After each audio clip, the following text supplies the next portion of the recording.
Hey, this is Kaza. This is Jules. And this is Smudge. And you're listening to QuinnCast, where we have chats about audio erotica and empowerment through desire. And we take you behind the scenes with the pros shaping the industry. Settle in. Things are about to get spicy and uncensored.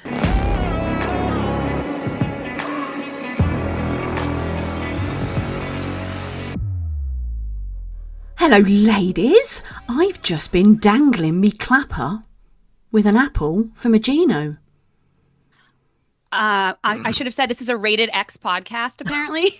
What the fuck are you talking about? That's Oh my God, don't you know? Oh my God. Are you living under a rock? Have you never been to an ice hockey game?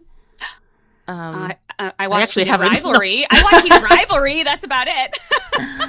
Well, What the fuck does that mean? I just said that I hit a powerful shot, deceiving an opponent with a fancy stick handling, and the shot hit the bottom of the crossbar, bounced off the net, and scored a goal. I thought that's what you said. See? God. Smudge, I had no idea you were a hockey fan. I've been to one game. Oh, okay. But in my defence, it was in America. Thank you very much. It was in that there Chicago. Right. Oh. Okay. And I went and watched some ice hockey team that I can't remember who they So it really made an impact on you. Yeah. It did, really. Do you know what I found really fun about it? There's What? a blimp and it flies overhead and it drops T-shirts on you. What? Wait. Yeah, no. Inside? Inside the ice hockey thing building. So it's like a drone. It's like a drone. So a little blimp? baby Yeah, so it's blimp. like a baby. Yeah, it's not like a full size baby. That's what I'm picturing. I'm like, is it an open air hockey rink? No, it is a baby blimp and it flies around and everyone just stands up and goes, me, me, me. And then that's pretty cool. it drops That's really T-shirts fun. and freebies and things on people. But can I just say, the warm-up for an ice hockey match. Oh, I've seen the videos. Oh, Now those I've seen. they always set them to music, too. Like the sexiest songs, Sexy too. music. God damn. I mean, there may or may not be half of my camera roll on that. Pretty Do you hot, think- I gotta say. Do you think our guest today will be doing any warm-ups? Oh, yeah. For our conversation? I wonder why I was talking so much shit about hockey. Why am I talking so much shit about hockey? I think it's because we are talking to someone today for Hit the Spotlight who's a huge hockey fan. And who are we talking to today, Kaza? We're talking to Julien Kahn. Yes, we are. Woo, woo, woo. Dun, dun, dun, dun, dun, dun, dun, dun, dun, dun, dun, dun. Although is that hockey or baseball? I don't know. Who cares? It's all of them. You know, Who cares? it's all of them. As long as they're cheering, the blimp is throwing T-shirts, we're good. We're good. The lovely Julien Kahn. Julien Very- Kahn. Oh, No. Do we know anything about Julien? We actually do. So Julien Kahn has been bringing stories to life on Quinn since 2024, racking up work as a performer, director, and voice actor along the way. and in just under 2 years, he's closing in on 1 million plays, which is a huge testament to the range and intensity he brings to every single role he steps into the booth for. Off mic, you'll find him rinkside. I said rink, not rim. Rinkside for a hockey game, tracking down the best art house and foreign films, or hunting out his next favourite meal. So Cliticins, join us in welcoming Julien Kahn. Hello. Hi, Hello. Hey, how are you? I'm good. How are you? Well, it's nice to meet you, Julien. Yes, very It's much, very lovely nice to to meet meet you as you. well. At long last, I apologize for all the back and forth. It's Oh, good. I've gotten better. I've gotten better with my being online hygiene. Have you? But then, of course, in the run up to this, I'm like, it's on my paper calendar, it's on my digital calendar, and then like I've just not been on social media for a couple days. Yeah. I get like, oh, great, yes, of course they have an intake form that you didn't look at until today.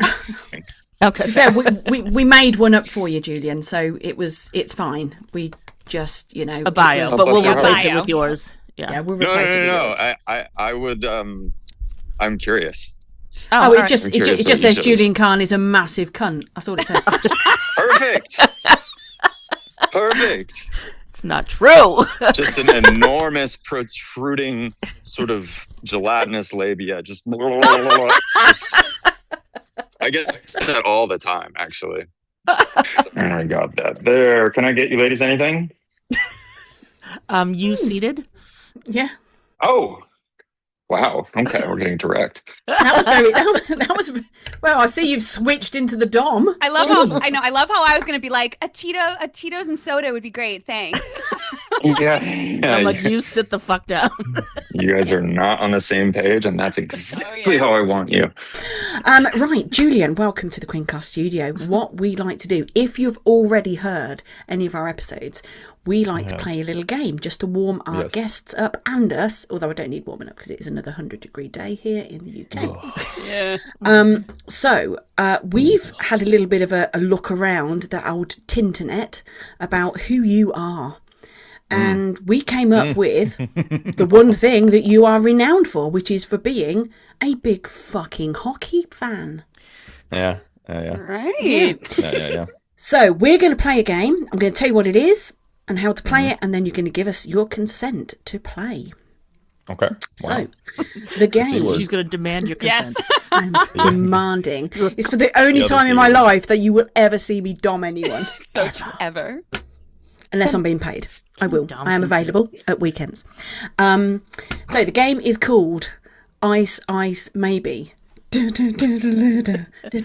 Ice, maybe? Ice, Maybe? Do we have a pun counter available We do. that we can put on screen? Yeah. Oh, that's We will. such a good idea. No, but I have a counter on my phone I can do. Thank Yeah. you. I'm on it. I'm on it. I did have Okay. 5 titles for this game. And I put it out to the ladies and we chose Ice, Ice, Maybe. If you could work in the other 4 sometime in the next however long we speak, Ooh, okay. I will donate 50 quid to a charity of your choice. I love how you say 50 quid. Love it. Beautiful. I code switch. That's about $6,000. You know that, right? But tomorrow it'll only be $5,000. Yeah, but you said it on the current exchange rate, so sorry. You know, when I lived in London for a year, and I used to pay my rent. I used to wait because I paid it quarterly. I was in student accommodations, and so I only had to pay it Tax quarterly. dodger.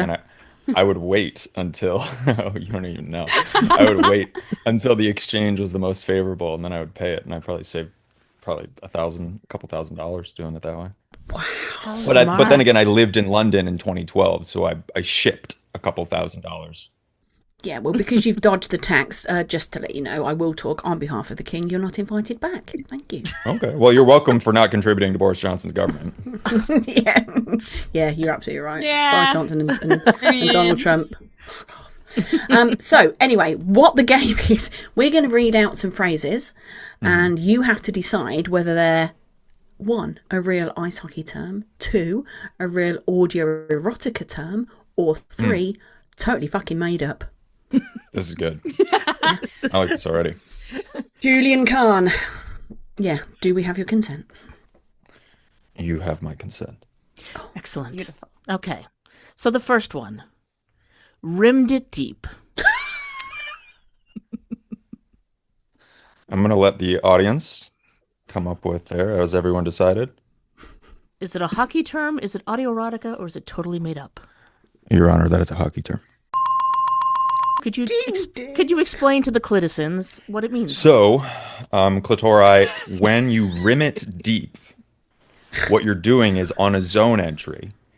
So if you're the attacking team, the edges of the ice, where there is a little step board, the yellow bit, you want to slam the puck against the rim and rim it around, not unlike in the bedroom, so that it pops up on the other side, so that the way that the defense is set up, they have to then shift over to what's called the weak side.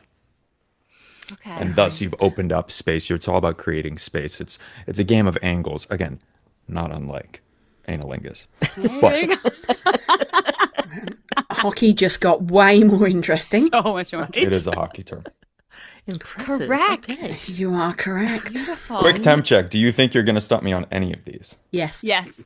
I don't think so. Okay. Continue. Oh, shit. All right. Next one. Dipping just the tip. Now that I would qualify that as an audio erotica term. it is actually made up. Yeah. But the action, Really? yes, but it's close to a hockey term. So the actual hockey term is tip in. A tip in. Yes. Yes. Do you know what a tip in is? Could you explain that to us? Yes. A tip in is, unlike rimming it hard, a tip in is just a little fluff, a little lift Just the into tip. the end, because it's all about it's in this broader category of zone entries. Okay. So you want to enter the zone. There's many different ways to enter the zone. Again, fuck's sake. Not unlike. This is not fantastic. unlike acts of human intimacy. It's almost as if sport is a giant metaphor for acts of human intimacy Look at that. in ways that we've organized ourselves so that it's okay for, let's say, a group of 10 men covered in pads just to smash up against each other in ways that give them a sense of meaning and wholeness. Yes. The thought. God. I like this. I need to go to more hockey games. Is Yeah, what I need to do. QuinnCast trip. Let's go. Fuck yeah. Did you think while you were designing this game that we were just going to deconstruct the boundaries between all of the categories? So that Do you it know ends? how many hockey commentaries I had to listen to even come up with the amount of questions in this game? I have never heard so many men say rimming and tipping and It's other astonishing. things that we are just about to come on to. I can't give it away Yeah. because, you know. Yeah. So anyway, it's a bit of puck fiction.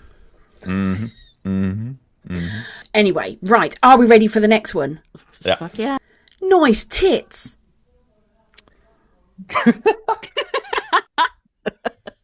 Thank you. Yeah. Is there a question? Nice tits. If this were a bird watching podcast, I would say that would be a term that you'd use professionally. This doesn't have a hockey application unless we're talking about the Professional Women's Hockey League and we're chirping each other. I know what chirping is as well.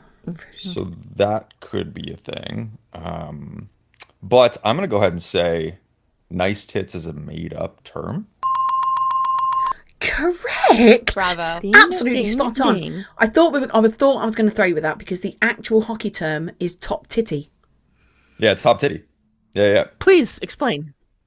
So top followed by sort of anything like with a hyphen it is a way to describe a goal that goes in the upper part of the goal. So it's like top cookies, top titty, where mama hides the peanut butter. There's all sorts of creative ways. All right, fucker. It's stuffed it in. Stuffed it in. That you could be trying to get me with a trick question. That is a hockey term. It is. And Bravo. And audio could be erotica. Yeah. be used in I mean, erotica context too. Hell Yeah. yeah. but to be fair, if you've got to stuff it in, it's a softie, isn't it? It's not really worth it. We call that a greasy goal. Yeah. It's a greasy goal. So if you're stuffing it in, that's because you're hanging out in the crease, you're getting bumped around. It's prime real estate right in front of the goalie. It's called the crease. And you got to work to be there because you're going to get like the biggest guys or girls on their team are just going to fucking pound you. Not in the fun way. All right. Just for being Not there. in the fun way. And the referees won't do anything about it because you're standing. It's kind of like, well, you shouldn't be there. It's not sexy. It's not pretty. It doesn't look good. But your teammates really appreciate you for getting those greasy goals for stuffing. Sounds it in. good. Wow. Yeah. And it sounds like the ref just stands there and watches, so he's a bit of a cuck, right? Pretty much. Okay, ref's the cuck. Got it. All right. We're going to pass the puck to me. And that one for you will be jerk off. Jerk off. Wow. So I've definitely called someone a jerk off on the ice. I know. The way I said it was like I was name calling you. Okay, What a jerk off. jerk Next off. question. Yeah, you're a jerk off. Fucking jerk off. Let's see. Would that qualify as an audio erotica term? I mean, like a ramble would be more of like a jerk off. We're going to give it to you. Audio? Yes. Okay. It You is. got it. Audio erotica. Audio erotica. You got it. God. Little salt Whoa. bath. Yeah. What do I win when I win this? Nice, Kaza. Our respect Okay. is enough, Yeah, that's right? new. That's worth it. That's up there. First time for everything, right? That's right. There is. The next one is poke check. Poke check. Poke check is resolutely a hockey term. It was too easy, Yep. that one. Too easy. Yeah. Kind of is what it sounds like. God, yeah. It says reaching out with a stick blade to jab the puck away from the attacker. Okay. Where were? Oh, yeah. Grinder. You get me again. You get me again. A grinder is a hockey term. Which Grinder is a hockey term. It's kind of a derivation of the enforcer. Enforcer is sort of a retired term. It used to be a lot more popular in the 90s where the professional, like the highest level of professional hockey, the NHL, the Olympics, now the PWHL as well. Please go watch and support. They would include an enforcer and a grinder. And these are lower skill players, but they do essential roles for the team that the high skill players probably don't want to do or that are dangerous for the high skill players to do. So a grinder is going to get you ideally greasy goals. A grinder is going to absolutely wind up the opposing team's best player. Just be so fucking annoying that it makes them play worse. wow. You got it. Next one. Reach around. A reach around. You know, I'm trying to think. I feel like I've had a question about that in general because it sounds so literal. You know, it's a sexual term. Mm-hmm. Yes. I don't know. I feel like I've it's not a hockey term, a reach around. Correct. No, it's Correct. not. God, You got damn it. You're right. Yes. It isn't. Yes, it is an audio erotica A term. wraparound There is a we hockey go. term. There we go. Jesus Christ. He knows God, everything. Damn it. Oh my God. All right, Julian, you're really good because, yeah, we literally have reach around, audio erotica. Wrap around is the hockey term. That's what we have. Leading us to it. Do you realize you shared me on the document? I have it open. Oh, did we? No. Do you know, Do not. you almost explained grinder exactly as we've written it down. And I looked Yes. at Kaza and went, did he get the fucking sheet? Did he? Did he? Right, though? I don't spend absolute minutes putting this together. Sweated, blood and seconds on this. Minutes, whole I thought minutes. you were going to say blood and sex. Jesus. I did. I shared this, but fortunately he didn't look at it until 5 minutes Look. before the interview. Keep your labia Right. on. We're just Right. talking hockey. GL. I would wear that on a t-shirt, FYI. Keep your labia on. Keep We're your just labia talking. on. Keep your labia on. Put it in the merch file, Jules. It's on. I already put it in my notes. Okay, good. Right, 2 more to go. Mr. Labia. Getting good wood. Oh, when you get good wood on it, that's a hockey term. Getting good wood on it means you made great contact. You got all of it. Okay, finally. You'll be happy to hear. I don't know. I think you're liking all the hockey talk, though. Yeah, but he's getting them all. I mean, which is great. No, No, we do no, like you didn't. we do like to set our guests up for success. Well, Smudge doesn't. Brave Jules and I like brave it. of you to challenge me in this realm. I like this though. Yeah. I like a good challenge. I will say that we blame Loki, Yes. who let us know what we should have gone with one of the other things because she said Couple. art house films, foodie, and hockey. So Loki, we tried, man. We tried. I don't know what. This- Yeah, there's something you probably could have got me on in that realm. The problem is I have so many. I have like such an ADD galaxy brain of interests Yep. that some of them Yeah. are further out in my like solar system of interests, and they themselves like art house cinema. There's just so much of it that like I can't be across all of it. Whereas hockey, I'm pretty much all over it.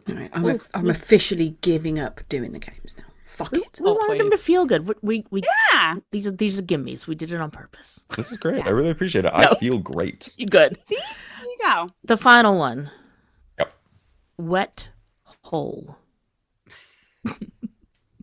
Wet hole. Wet hole. Wet hole. Wet hole. Wet all. Whittle. Whittle. Whittle. Whittle. Wettle. Whittle. Whittle. Not Welsh. Wettle. A wet hole. Oh, I mean, it sounds made up. I know it's used in audio erotica. It's not a hockey term that I'm aware of. And you might have gotten me with this one. This could be a gotcha. It is a hockey term. Okay. No, I it's accept. not. I It's accept really defeat. not. Cheeky fucking bastards. It's audio erotica. Yeah, It it's is. audio erotica. Okay. It couldn't be anything else, really, could it? Can you imagine like the commentator? Oh my god. In the wet hole. Oh, it'd be censored all over the place over here. Well, let me tell you. There are within like so I play hockey and I live in southern goddamn California, and so we're often like playing in the summertime. You're fighting the HVAC abilities to keep the ice cool, so you will get some wet patches. You get wet yeah, spots we don't like the wet patches. Yeah, we don't on the ice, Do you find that you just drop down and lay in it? Just but out it's of not habit? quite a wet hole. Well, it depends on how thirsty I am. Oh, okay. Yeah. Okay, fair. Of course. As he grabs a drink. Within that whole game, we also somehow did 4 other hockey terms and puns. So we are up Let's to go. 6. So Let's go. I'll let's tell you fucking what. go, guys. Our Clittersons are always up for a good old game. That's right. As all Clittersons are. Exactly. And if they are still here after all that hockey talk, we can now go into and dive into the questions. Yeah, I mean, because Wake up, Clittersons! Wake up! Come on. They're like, oh, is it hockey or hokey? Like, okay, let's You know. go. Love I it. mean, look. Hey, good job. I feel we've digressed. I don't know why. Have we? When did you turn into Merriam-Webster? Should I start calling you Merriam-Webster?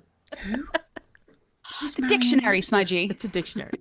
Oh, the Webster Dictionary. Oh, we use the Oxford English, thank you. Merriam-Webster. I should do I want to do an audio with Merriam-Webster. Is I'm gonna she turn this even... Oh on my audio. God. You could be like, oh yeah, give me that Oxford comma, because I will never give up my Oxford comma. Right. And.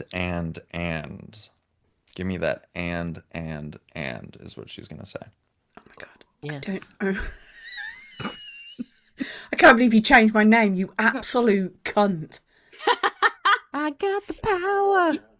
If anyone has their given name by the end of this podcast, I consider it a failure, and I do not give you permission to release it. Right. So, first off, because we've just got to ask it, because it's one of those things we just have to ask. Stop laughing at me. Have to. Yeah, just have to. You gotta. So, how did you get into audio erotica acting? It may be the Gotta ask. only audio erotica question we ask you. Probably not. Yeah, I won't hold you to account on that.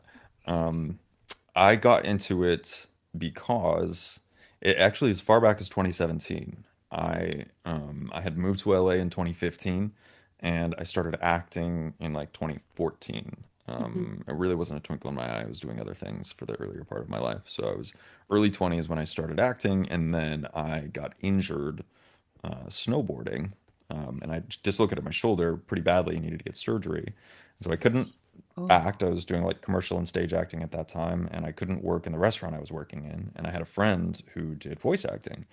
And so I asked him, how does one get into that? Thinking like, it's not that fucking hard. It's like acting without your body. It's like half acting. Yeah, right? And he said, well, you're an idiot and you don't know anything and have no experience. So why don't you start on ACX, the free audiobook platform, and see who'll hire you? And of course, who would hire a young, dumb 24-year-old full cum is a romance novelist. So I did. Right. My very first voice job was narrating a romance novel. That was a modern retelling of Beauty and the Beast, which I will never tell you how to find. Oh my God. And so that was my first dabble, my first dipping of the wick, my first rim in. And I feel we're going to go back to that a lot. I'm keeping yeah. track. We should. Oh God. I hope someone freeze frames where it just says 1+1+1+1. Like I know. I'm keeping track. we're really really- cracking some codes here. Yeah. I'm really nervous to fuck it up. Yeah, I would be so stressed about clearing that thing. I would be doing pencil and Me paper. too. I'm like freaking Oh, out. fuck. yeah. Move over, Da Vinci. We've got Jules. Right. This is like the imitation game over here. Yeah. Clitisons, I'm keeping track on my calculator app about how many times we make any sort of puns. So that's what I'm doing. Okay, so Jules, maybe you need to be like Alan Turing. Maybe you have a mathematical nickname. Oh, I will. I think that's being Maybe kind. you're Ellen Turing. Yeah, it is being kind because, hey, I did teach math and only taught them PEMDAS the whole year until they put me back to English. But yes, I love that. Hey, Thank you. PEMDAS. Okay, Hey, maybe you're thank you. PEMDAS. That's a good one too. All right, I can do PEMDAS. Yeah, this is fun. Okay, so audio erotica. So yeah, I didn't do anything. Anything. Well, let's see. I worked for Dipsy very briefly because I had a friend of mine from uni who reached out to me who was directing for them, and like it was mildly inappropriate for them to do that because we didn't know each other like that, and I didn't do any audio erotica. So I worked briefly with Dipsy, and then they kind of fell off the face of the earth, and I let them because I was doing other stuff. And then in 2023, as my life was sort of like smoldering in the burning shrapnel of an exploded relationship, I got an email from Caroline asking if I would be interested in submitting an audition for Quinn. And I didn't know Quinn from Eve. And I just thought, sure, I guess. Why not? Wow, so she reached out to you. Yeah. You are Yeah. special. I don't know Yeah, how to this day. I asked her when I did the Creators on Creators last year, how did you, like I don't have, No. they must have really been scraping the bottom of the barrel because now they just go like get like famous TikTok people. Right. Wow. Caroline is the yeah, founder and CEO of Quinn Clitisons, if you don't know. Quinn was my first real, and even then, as if people have been listening to me for, like since I started on Quinn, I didn't really understand or realize like what was going on with book talk and audio erotica and the whole space. I didn't realize what kind of communities existed within and around it. And so I thought I was just kind of shouting into the void, and I was very irregular about, making work and posting, and it was kind of catch as catch can for me for a little while. And then once I realized that people listen like actively and deeply to this stuff, and I made the connection with like, oh, well, what have I been wanting for so long? I've been like kvetching and moaning about how, in this town and entertainment, nobody's willing to, I hate being an actor. I hate because I love acting as like a craft and as a vernacular and as a way of like understanding, I've always been interested in like psychology and philosophy and human behavior and all these things. And here was this thing that I came to like later in my life that was like a point of connection for all of these things. And it was a way to like embody it and physicalize it. And most importantly, share it with people. So it wasn't all just like up here, but being an actor in this town, you're like, it's an industry of gatekeepers. So you're waiting for somebody to give you a job. You're waiting for somebody to write you a script. You're waiting for somebody to like blah, blah, blah, blah, blah. So that sucks. And here I was now with the opportunity to write my own stuff, have essentially director's cut on whatever I wanted to do at the pace that I wanted to do it. And I get to perform it. And Tick, tick, a light tick. bulb went on and I was like, oh yeah, no, this is it. And here we are. Had you never heard about ever heard about audio erotica before? Quinn, like I had you had- heard it a little bit Before or Dipsy? A little yeah, bit. before Dipsy.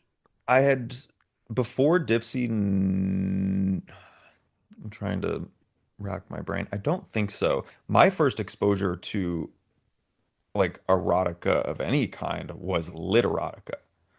Yeah. Okay, yeah. Yes. Oh yes. Lit erotica, it just was like the seed crystal for my horny little brain as like a 10-year-old, and I learned so much, and that was my preferred mode of like engaging with sexuality on the internet and sensuality and like exploring my own and learning. And again, I was quite young, so it was not like a time when I could go explore that with people really. Yeah. Yeah. Yeah. So yeah, that was my first exposure to it, and I think that there's a pretty, at least compared to like the more popular or like mainstream forms of like video porn, like Pornhub stuff, Mm-hmm. like there's much more of a connection, more shared DNA Oh, hell between like yeah. the lit erotica stuff and the audio erotica stuff. So Mm-hmm. yeah. Yeah. Yeah. I hear you have a bit of a phobia though of booths. You don't really record an awful lot in them. I don't really record an awful lot in booths. I'm not really out of a phobia. I built my own booth back in the day, Oh, um, wow. but I like the freedom of being able to move around. I like being able to be in an environment. So I have sort of like I'm not completely done creating this for myself, but I had dreamed a few years ago of having like a room in my living space where Mhm. everything is plug and play. Like I'm the kind of ADD where if there's any barrier or friction to like having a thought and then executing the thought, it's not going to happen, or it's going to Mm-hmm. just like, Yes. get put in turnaround for a long time. Yep. So I have a situation where I just have to flip a switch and like my microphone works and my like keyboard for playing music, my guitars, my projector right here so I can watch movie. Like it's all just plug and play, super easy. Nice. Um, and it's sound treated enough, although I would like to continue to do that. Sound treatment is very expensive in a room this size. But yeah, Yes. that's how I like to do it. And I have a field recording setup, which I think I've talked about before, so sorry if I'm repeating myself, but I love recording things in like out in spaces in the world and Mm-hmm. getting like whether it's soundscape stuff or, recording audios at the pool or in my car or whatever. And kind of blending those in with stuff that I will then ADR, with the booth or whatever. I like to make it. It feels very immersive when I hear people do that, so I like to do it myself. Mm-hmm. Yeah, it's super immersive the way you do it, and because I Yes. wondered, like, I was under the impression that Quinn was so strict with their sounds and their, how it's produced. And because when I listen to your audios, it does sound like you're maybe just like out in your living room recording on your phone and, um, like in the best way. So it really does feel like a real conversation or a much more immersive. But so they're just kind of cool to let you have like a siren outside or whatever, like Pretty just much. I mean, I select those. Like those, that's not what my place sounds like. Like I'm oh getting okay soundscapes Oh. from New York. I'm getting them from oh okay Chicago. I'm getting them from like archives that are available to make it mm, feel different and like texturally relevant to whatever the audio that I'm like the feeling that I'm trying to Okay. create. Like because yeah for me it's Yeah. different if you're in a room like I could perfectly isolate my voice yeah if I Hmm. wanted to. I do that for, jobs in different contexts. But like you're Hmm. saying, like if you're there's just these little things that to me like add up to immersion where mm-hmm like if I'm speaking right now and I'm not hearing my voice echoing in the room a little bit, it feels like uncanny slightly, yep you Yeah. know? Yeah. And things like that and the way that sounds layer and the way that like rain hitting a window that's outside or rain falling outside is different than rain falling on a tent or on the mm-hmm canopy of trees if you're Yeah. outside. So yeah like how to do that stuff and make it feel like there's no place where you're going to bump as the listener that's like, oh, I'm doing a little bit of work for like immersion here. Like I'm mm-hmm having to stretch a little bit. I'm trying to make it so that you don't have to stretch yeah really at all. And Quinn seems to be like their review team. I don't know how they get as much work done as they do. Like they must have so much work to do.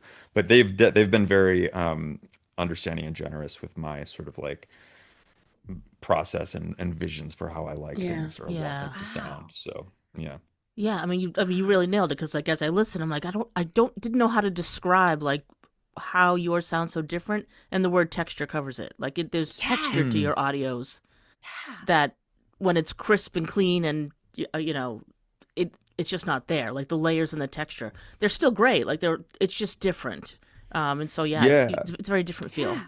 And I love people's voices, like I'm a huge I love vocalists in all mm-hmm regards Yeah. and so there is something that, when I listen to an audio where the voice is isolated, and it's like there's a noise floor that's kind of smashed all of the ambient noise, and there's not a ton of room tone, and it's just that voice and the texture of the voice. Like there's something hypnotic about that. I think that's cool too, you know. Yeah, yeah. Yeah. But it is a different, for me, it's a little bit different. And I frankly am slightly uncomfortable with taking up that amount of space in the mix, you Yeah. know, like as I still have that actor brain where I'm like, I'm a part of something. I'm like instrumental to the story being told, but I am not the story. Like Yeah, I'm yeah, not the yeah. point. Right. So I like to be in service to something, like creating an experience. I don't need to be seen as the experience Ah, necessarily. nice. Right. Yep. And it also sounds like Love your, that. you know, your AD has enhanced what you're producing massively. I think Like, so. Yeah. Yeah. Yeah. I Jesus. mean, like I think For sure. everyone's it's like kind of trite and pat to say, but you know, the sort of like whatever your narrow atypical shit, like the things that you Mm-hmm. struggle with are also they're part and parcel of your unique strengths, Yeah. you know. Right. So the things that you're Yeah. just bumping your head against over and over again, you know, it may feel very specific to you. And maybe, you know, we find community to certain levels with, you know, things that we Mm-hmm. struggle with that other people do too. But like, especially those things that almost feel like you're being called out by the universe, you know, and it's like, fuck, Yeah. why do I? But like, those are the things where if you can sort of like develop a relationship to it and find a way to like make some peace with it and incorporate it back into your life. And as an artist, I get to do that. That's what I love so much about doing the Quinn work is I do that every fucking week. Yeah. Yeah. Right.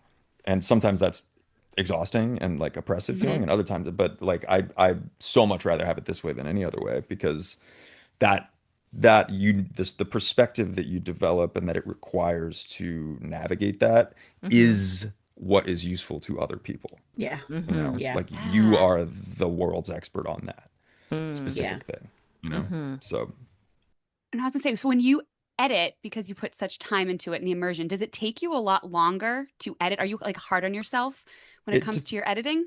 and Merriam-Webster, were you directing that question to PEMDAS? I'm sorry, or me? I'm confused. First off, you can all fuck off, right? Jesus. God. I feel Has called all out have for a my name lack too. of education here. Oh, the delicious irony. Love it. Um, yeah, it depends. You know, what takes, that's a good question. It depends. Like what, there's a couple things that make editing really challenging. Hmm. One is if I don't have a super clear idea of the story and how I want it to flow. So I always have an idea of because I improvise everything, I always have an idea of Yes. like what dynamic am I trying to explore? What is the like the basic beats of, you know, where it does the encounter take place initially? Where does the intimacy start to happen, you know? But I don't prescribe Yeah. how it's going to start to happen necessarily. I may have an idea of like, oh, here's a trope or an act or something that I haven't explored, and let's see if there's a space for that. More often than not, that makes it relatively easy to edit. Sometimes, though, Okay. I have to fight for clarity with myself. Like it'll come out a little muddy, or there's too many ideas happening at once. Hmm. And from a narrative standpoint, that's not helpful. It's like gloop. So those I have to create in the edit with like what I have, and that can take a long time to sort of sift through and be like, ugh, like, does this piece suck or does it just need to be here? You Yeah. know, Okay. Yeah. that can take a while. And then, like, you know, with the Alta California series, for instance, there's so much of like, I see that series and the way that Maeve and I write it is like a television show. Yeah, And so to absolutely. Yes. communicate Yeah. place, to communicate environment, time, Yep. tone, all of that I have to do with sound design. Hmm. That is way more work than like a slice of life audio in Right. which like, you know, someone's coming over for lunch, or Yep. even like the one I did it like in the space station. Hmm. Like Yeah. that actually was quite easy to sound design because Oh. like the elements were really clear. Like there's just a constant hum of being in space, you know, like the machinery of the Yeah. space station. Yep. And then that's kind of it, you know. So there's a couple things that can make it easier or harder, but generally speaking, it's like as with kind of everything. If I have Yeah. clarity of vision, Hmm. it's not that bad. Sometimes it's tedious because there's a ton of elements to it, but it's not that bad. Hmm. If I'm Hmm. not clear, that's then I have to get clear, which can be a process. So the editing is what actually creates the story. If it's not clear, it's Yes, how you put the puzzle Yeah. together creates the story. exactly. Yeah, Yeah, yeah. Right. when I was learning like filmmaking, something that people like to say is the story is told three times. It's told when you write it, it's told when you shoot it, and it's told when you edit it. Hmm. Yep. And that is true in AE just as it is on film. It's just you don't have that visual element necessarily that you Hmm. can lean on. So, Mm. Did you always you know, know that you were going to, improv everything from the start, or did you try a script and then went, actually, that doesn't feel right?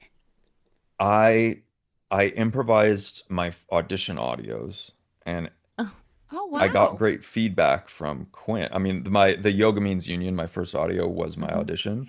Mm. Okay. Um, All right. and that was received quite well and it felt, it's so interesting how that happens. And, I think all of us who've tried to make stuff in any sort of form, the way that we come to our workflow is so like kind of mysterious to me. Hmm. Like Yeah. I've read a bazillion books about like filmmaking and storytelling and mythology, and I listen to screenwriting podcasts and like and s- and yet I don't write down what I do. So how did I decide to do that? I don't know. It just started to it worked for me. And you know what I've found, and I was going to add on to that PEMDAS to the previous question, is that um I when I do scripts, I find myself editing way more because it's like this Okay. because the lines are written. It's like they're fixed, and I want to whether I wrote it or someone else writes it. Hmm. There's like, oh well, let me try it that way. Like, oh, let me. Okay, that's interesting. What if this was happening, and then that involves this tone, and then I have this image. It's like, what if I hold this image in my head, and what if it's this kind of relationship? So what if I change and that kind of like, I often end up recording a sequence of dialogue like 8 times. Mm. And so that Wow. creates a nightmare of an edit because then you have to like, Gotcha. okay, well, which one do I like the most? Well, is Oh it Mm. my the one that God. serves the Yeah. story the most, or is that the one I'm being the most vain about? It is what, blah, blah, Hmm. blah, blah, blah. So yeah, that is Jesus. one reason that scripts I struggle with.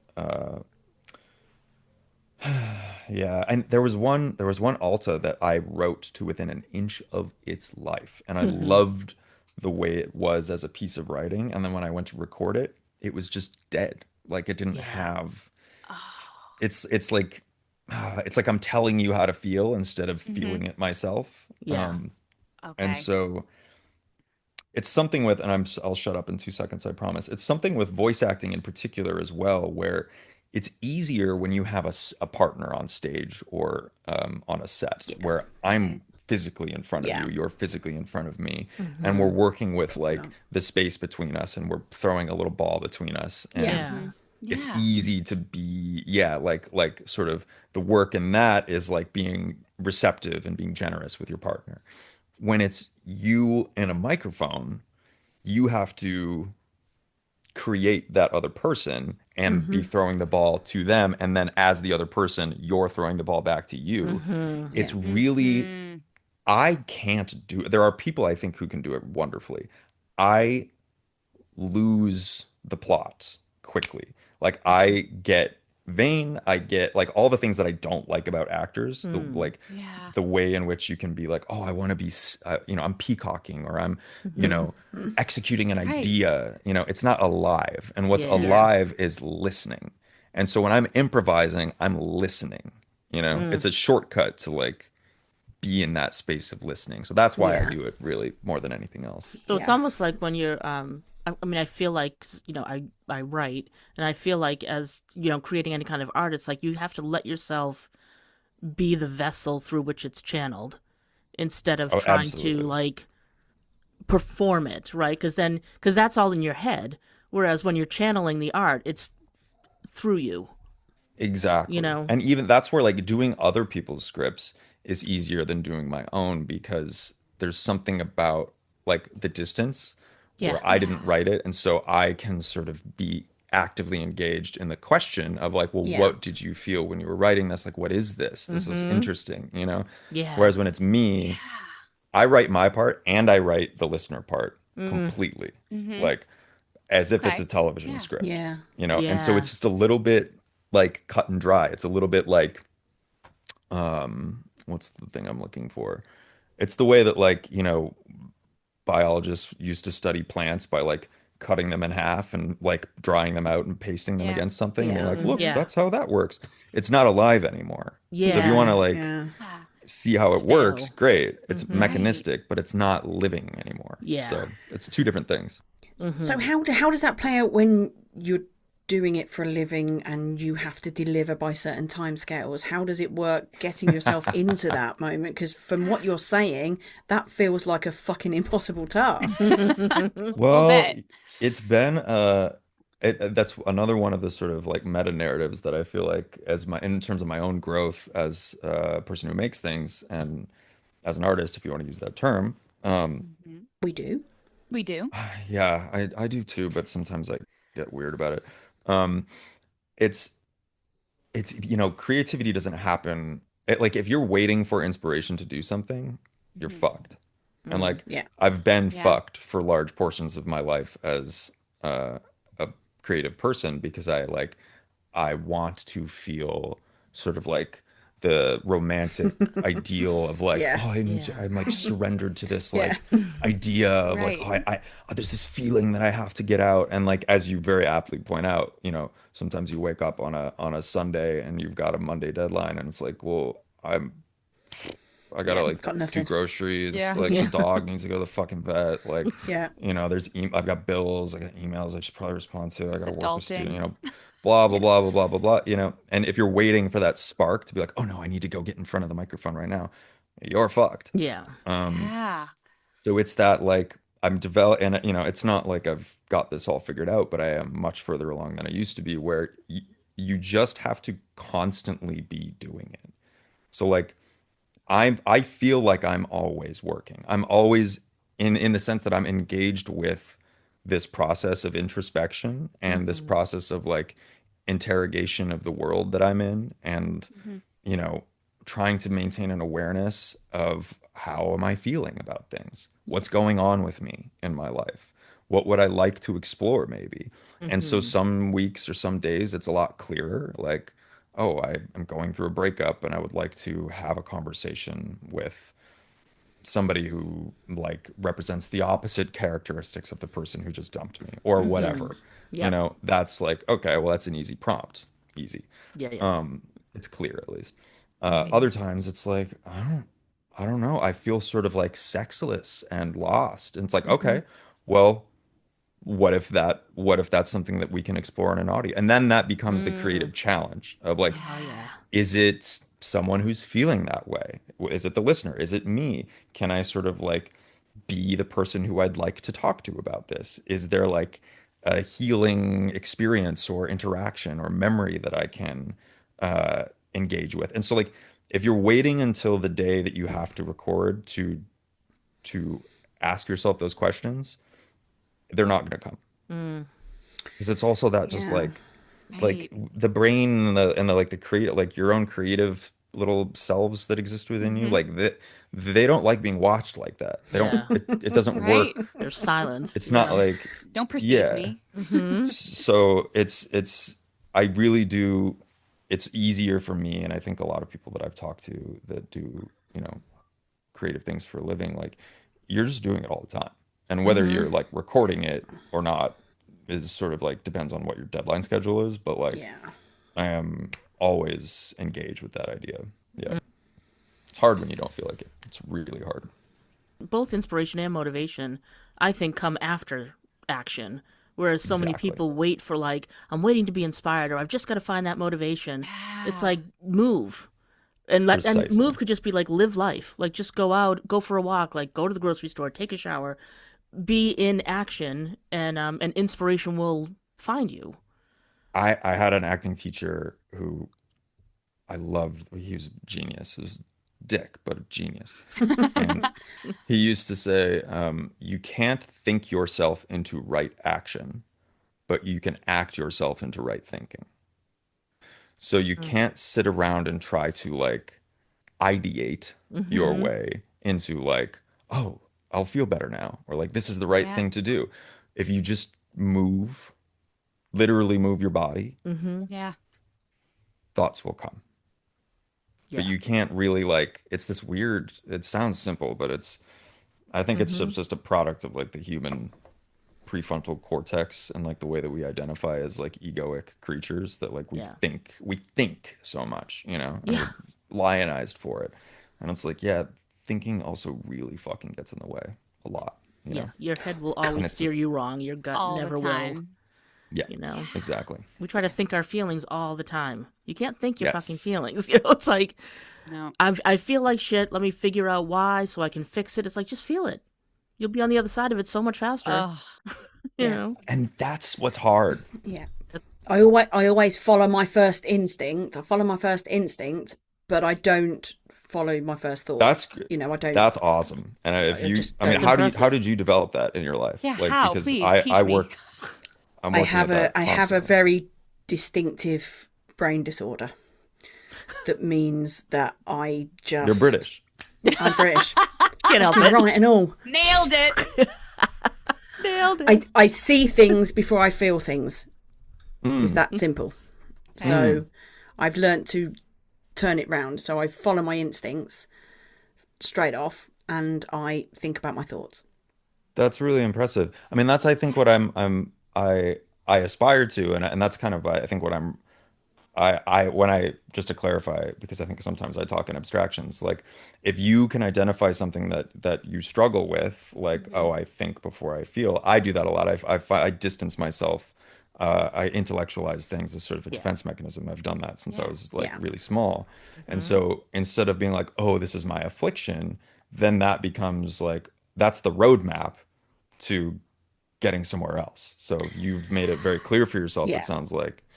And this is something that I feel like I don't want to like flatten it in any way by including it into other conversations about this, but like when I read mythology or history, and the way that other cultures have dealt with what we would now call like, oh, being neuroatypical or having this type, it's like people, autistic people in like traditional cultures were sages. They have access to different information, and it just there we reorganized our ways of storytelling and of community organization to like accommodate for that, and not necessarily to use it in like the like how do I extract wealth from this sense, but like in like a, oh well, that's important, and so you should have a way to be that, that just makes sense. When you were talking about your passions and things, so if somebody followed you around for a week, I followed you around for a week, right? What part That would be of creepy, you? but- It would be creepy. I mean, technically, I'd be on a register, but I know my dog does it every day. Yeah, right. there you go. You could do theme music as you. I follow kind me of felt around. like you were calling me a dog then. Don't know. Were you? All women are dogs, who I don't do. believe. I've worn some collars in my time. Just saying. At the Northampton Ice Center. There you go. Yeah, with my cook ref. Yes, I. No, but when Julian, when you were talking about your creative process and how it's, were you the same creative as you were before you started to do audio erotica, or has it, changed? That's an interesting framing. Am I the same creative? I think I like to think of it as like the short answer would be yes, I'm the same. I think the reason for that is because like I have a sort of belief system or value system around like what can possibly change and what doesn't change. And I think that there's kind of a thread of continuity that's woven through in like an infinitely fluctuating ocean of change that is like the material physical level of reality. There's all sorts of fun ways that you can look at that. Every 7 years your body has fully sloughed off and regenerated all of its cells. Like you're literally not the same person on a molecular level. But I think being a creative person is, and this is not my original thought, but like and we've already talked about it today, you're channeling stuff. You're open to being the vessel through which something is communicated. Mm-hmm. And so that has not changed. I think what changes, or what can modulate, and I've now experienced, like, audio AE has been given me kind of the most intensive and like regular way to engage with this and to examine Yeah. this in myself. But like in everything, whether it's been acting or writing or even like, teaching or healing modalities or anything like that, the facilitator is trying to become unblocked. Yeah. You're just trying to be Yeah. as unblocked as possible, you know? And so that I feel is, and it's, I think also, especially in the Western world, we're obsessed with linearity. Like it's all Oh like we're God, on yes. a path, Oh yeah. Oh and yes. it's Yeah. just like you're either better or you're worse, or Mm-hmm. like you're further or you're behind. And Oh yeah. it's not You like know, he turned into Paul McCartney then. Jesus. That was a very SNL. What are you doing here? The Californians. What are you doing here? What are you doing yeah, it? man, you're either further behind, Um, All right, Ringo. it's oh God. Um, and it's just not like it's not, and I think, and I say that, and I like to sort of grandstand on it a little bit because I suffer tremendously, even though I'm saying what I'm saying, of like you realize that you have these sneaky expectations of yourself that things are going to be linear. Like I'm older, I've done more, ergo I should be better at this, whatever the fuck that Yes. means. Like I Yeah. should be more accessible, or I should be able to like toss it off with less Mm-hmm. and it just does not work like that. Yeah. Ever. No. It may seem like it for a second, but that is illusory. We are constantly in these sort of like circular, like oscillations, like Yeah. oscillatory Yeah. reality. Yep. Mm-hmm. So yeah, I think I'm different insofar as like I'm like my oscillations are maybe changing frequency. But I'm the same creative person. The same things that like the same pleasure principles that I have. Hey, Hey. pleasure principle 1 and 2, check it out. Right now. In the I show notes. I follow them, and I feel like that's that acting teacher as well. He said there's only two interesting things about an artist, any artist: their privacy and their insanity. And it's those things that you can't describe. You're like, why am I interested? Why am I obsessed with this? Why has this caught my eye? Why me? Why now? Why here? Blah, blah, blah. That's it. Because everything else is you're repackaging, the same shit that everyone has. And there's value to that. But like, Yeah. yeah. What was Yeah. the question? Just that we should all stop questioning and just experience everything. So Yeah, man. Yeah. Just let it be, man. let it be. But what's one thing that we might assume about you that's totally fucking wrong? I think that there's a perception of creators in general, but I guess myself in particular, that there is kind of like a hypersexuality about us that like I'm constantly like in this like libidinous fervor, and certainly like I think that's part of why I've steered a little bit clear of being really active on social media, is because I've felt like a pressure that's been mostly, I don't know, I don't think that's a pressure that's being put on me, but I've like, it's like if this is the way that I'm known, if the work is, and I would hope that the work is primarily the way that people are engaging with me and getting to know me, then I do get this like, oh, you're you must be like have a really vibrant sex life. You must be like either very promiscuous or this or that. And like uh, since I started doing Quinn, like I said, I had a horrific, like awful, brutal, toxic, like archetypical dealing with some of my oldest shit relationship that immediately preceded me starting to do this work. And I've been doing just kind of a lot of calming down and quieting down and simplifying and streamlining of my life. And a lot of that has been like taking emotional inventory. I put a lot of that into my work. And like I actually have had less sex since I started doing audio erotica Mm-hmm. than probably at any point in my life. Mm-hmm. And I think that might surprise people to hear, but yeah. But do you think some of the assumptions based on you like being seen as this, sexual being is also to do with you being a man, and most people would make the assumption that men just think about sex all day long? I think that's definitely part of it. Yeah, I don't think that I can ever separate myself from that set of assumptions. And Yeah. I have heard, though, I've heard other creators in interviews, um female creators, non-binary creators, who are like, yes, this has changed my sex life tremendously. I feel much more confident asking for things, demanding things. I'm not Mm. settling for less. I'm doing this. I feel I'm putting myself out there in this way. Um, and that hasn't been my experience yet. So I Mm. don't know.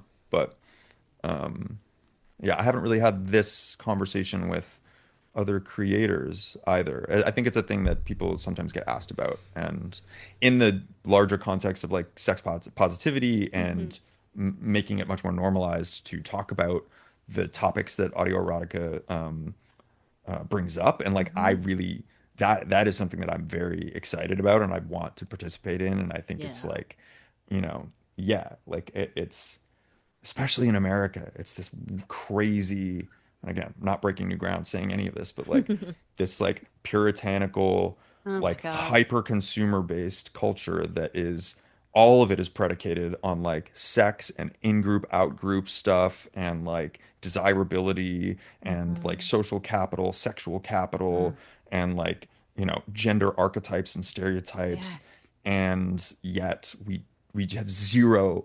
Well, and actually, I think it's part and parcel because, like, the sort of unmoored nature of Americans and America in terms of how we think about sex, about how we have sex, about how that influences our social lives and our friend groups Mm-hmm. and all these things, it makes us vulnerable, I think, to Yeah. like predatory marketing techniques and Mm. Oh yeah. to, you know, Mm-hmm.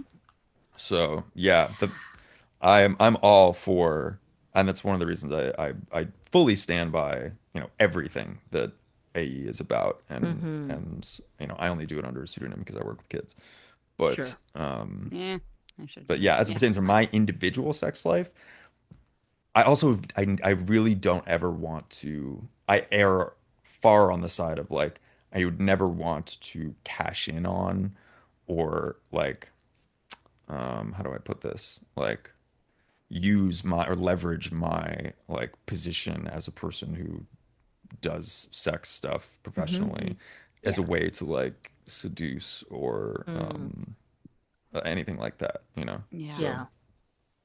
That's yeah. something I actually often wondered was like with the amount of audios that you all create, like do you get like burnout? Like is it like you're talking about sex so much, you're performing, you're doing all these things that it is like do you get burnt out? I mean, not that you don't want to have sex, but it's like, oh, see, that's my job, Well, you might not. Yeah. you It's know? Right. yeah, I've thought about that in a couple different contexts, like off dome. Like I I did it change it immediately once I got into like the once a week contract. I was Mm-hmm. like, it did change the way I approached masturbation Mm-hmm. because I was Yeah. like, I remember so clearly just being like, the first time I started to masturbate, I was like, could I be doing this professionally right Right, now? like this is content. Am I I get going to paid be for this. less inspired tomorrow if I Mm-hmm. Yeah. masturbate right now? Yeah, You yeah, know, yeah, like, It's like sex should before I? a game. Yeah. Yeah, Right. exactly. Yeah, yeah. It's like, are we running sprints before we get on the field? Mm-hmm. So that is something that I still do think about. I find that the part that I have to do some work around to avoid the burnout, that's not just natural, Mm-hmm. is the sex part. Yeah. And it's because it's hard to say how much is burnout and how much of it is like fear or anxiety. I Yeah. am afraid of repeating myself. You're always balancing this kind of tension between, oh, people know me for certain kinds of things. And Mm. so I could do that ostensibly forever. And like my Sure. core Mm-hmm. listeners would probably be fine with that. But one, I am not that interested in that. And two, Right. I want to like, use all the 88 keys on the piano, Yeah. and if I'm only Yeah, playing right. in like right here, then it's boring and it's scary to sometimes be like way over here where I don't really know, like I don't have a ton of experience doing this. I don't have, so that can create avoidance. Yeah. And Yeah. that can create like a veneer of burnout where it's like, oh, I don't Yeah. want to deal with this. It's like, I don't Yeah. want to stress myself Yeah. out, you know? Yeah. It's easier The part not. that I Right. don't ever get burnt out about is the storytelling aspect of it. Yeah. I You can have tell. Yeah. Yeah, you totally endless tell. ideas of Yeah. like, yeah. So that part I'm never wanting for that. But the like, That's good. Yeah. it's a great challenge of like, how do I authentically make an intimate encounter happen? How do I make Yeah. space for that? How do I Yeah. structure it within this like world or character dynamic that I want to explore? So Yeah, but I also think the irony is that you might be having less sex, but the people who are listening to your audios are having more and better sex. So I hope so. I'm all about wealth redistribution. Yeah. So Nice. Yes, like good. Nice. I've had you know, in seriousness, I have been the beneficiary of having some really profoundly loving and sexually revelatory relationships in my life. And so to be able to imbue the work that I do with those experiences for people who haven't been as fortunate as I yet is like how I connect to feeling like what I do is an act of service. What past relationship experience would you say has impacted you the most in the work that you do now? That's a great question. There's a very like literal sense where like there are relationships that I've had, not necessarily romantic even. There's a friend that the Be My Guest series is about. That like that's been a pretty like direct influence. But then there's like I would say my first relationship was with a woman. Well, we were quite young. It was my first girlfriend. I was in high school, and we're very close friends to this day. She's an incredible person, and there was a kind of acceptance and like a virality that we felt safe with each other. I couldn't believe she picked me to like be a person she wanted to explore with. That kind of carnality and true affection and like youthful exuberance and like not knowing what we should be afraid of or like what we didn't know, yeah. and having to communicate with like a tiny little pea boy brain, Yeah. like Oh yeah. No you know, frontal lobe working yet. with my limitations. That I think more than any other sexual or romantic relationship laid the groundwork for like that's like the foundation upon which everything else was built. Yeah. So yeah. So, what was the first tattoo you got? The first tattoo I got was Oh, well, what this, a fucking pivot that was. I mean, my God, I've been looking at them the whole time. I'm learning from Smudge. That's this your was first one? That's your that was my first? first one. I got that on my 30th birthday. That Cupid with a massive boner. He's sitting on the can. Okay. Oh, okay. Depends on- Right. Cliticins Depends on how you want to look at it. on the toilet. Yeah, Is that got what it. It's a little. Keep it on the toilet. Sometimes I think it's a teacup. Sometimes I think it's like a little heavenly toilet. Yeah. Okay. I have See the it. one, of Definitely course. see it. Yeah. And he's fishing, or they're fishing. They seem kind of androgynous to me. I haven't decided. Right? I was fascinated by tattoos on people. I never thought I was going to be able to get a tattoo because I have crippling indecision when it comes to making like long-term choices. And so Yeah. tattooing became That doesn't this, mix. It does not mix. Yeah. well, it became this like practice in learning how to trust my gut. Like we were talking Merriam-Webster before about like trusting your gut and letting it lead you before your thought. And so here was this thing that terrified me, which was like making the wrong choice Yeah. about how to mark my body. Because how do I know what I like? Right. Yeah. I don't know what I like. Do I know am I going to like that tomorrow? And I had this great advice from a friend of mine who was very tattooed, and I was asking about tattoos, and she said, the tattoos that I appreciate the most are the ones that didn't have any real specific meaning to them. They just on the day, like jumped out at me, and I didn't know why, and I just followed that. And I was really glad to have been given that piece of advice because you then get to discover you haven't prescribed a meaning. It's not coming from here. It's coming Yep. from like here, you Right. know? And letting that sort of learning trust in that very concrete way by like, I trust the artist, I trust myself, and I trust this process of just like say yes on the day. Wow. Um, Wow. and yeah, now I have like 18 or 19 tattoos. So then I Um, imagine there's not one that you regret. Right. no, No regrets. No regrets. no No regrets. regrets. When did you start getting tattooed? When was everyone's first tattoo? What age? Oh God, I was grown. I was probably in my 40s. Hell yeah. Your pineapple was when you were 40? Mm-hmm. Wow. My pineapple, yeah. How did you feel?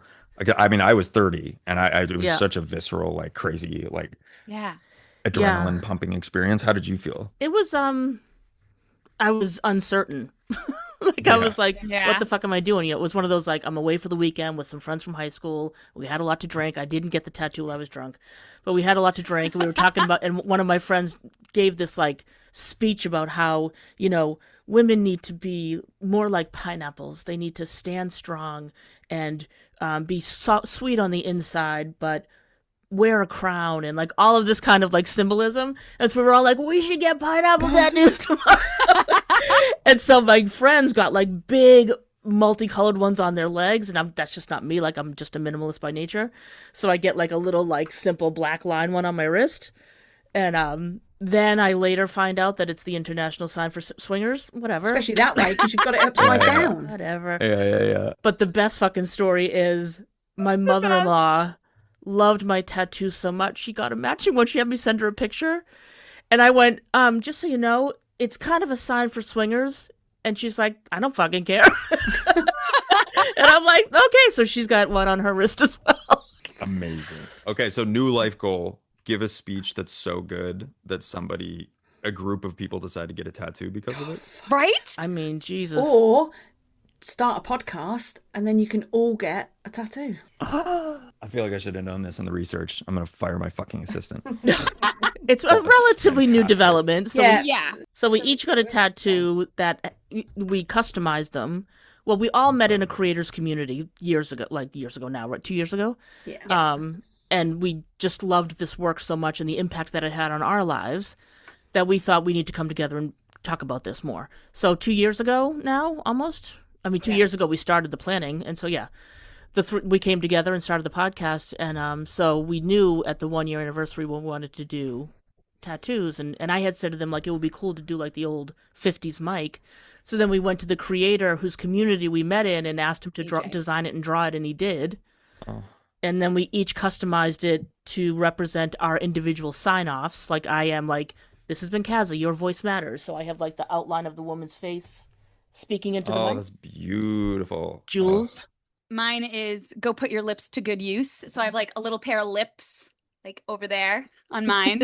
And then mine is keep wanking. And so she has I- a splash. So I've got a Splash. splash of coming out of the. And what's the splash mean? What is that for? So it's the gushing of Yes, passion when they're here. for an art form that is underrated but will take over and it will become global domination. It's a cum stain on her arm. It's a cum stain. Yeah. I tried my best. It's got a red balloon on it as well. In honor of your passed away father in next to the honour cum of my stain. passed I away- mean, my father would have found it hilarious, the fact that he is underneath a cum stain. Hey, death and rebirth, life comes from cum. You know, Exactly. from dust unto dust. Ugh, I think. that. Yeah. Yeah. Are there not cum stains in the Bible? I think. Yes, there There's lots of cum stains on the Bible. there is when I stop in that hotel. Careful, you're gonna wind up in the sin bin. What's your best That's tattoo really story, fun. Julian? Yeah. It's how I got the name Julian. Was Oh. the individual who did this particular tattoo. So there's one fella who's done 90% of my tattoos, and then two other people have given me tattoos. And Julian is the name of the lad who did this tattoo. Ah. Yeah, I did this by accident, but all the tattoos on my right side of my body, which is like associated with the masculine energies in Chinese traditional medicine, are about splitting between two things. So here's a guy who's resisting being split in half with his head, and I feel, and this one is my. Oh, she's riding the horses. Dorothy. Riding the horses, Hey, isn't she? The Dorothy. circus woman riding the horses. Exactly. Yeah. And I often feel like I'm standing astride two horses that sometimes don't want to go in the same direction. And it's for me, it's like one of the central struggles I feel like with my interiority in my life is that I'm like polarized against myself. Like there's a part of me that's very clear and very convincing Yeah. that wants one thing, and then there's a part of me that's equally convincing and equally clear that wants the other thing.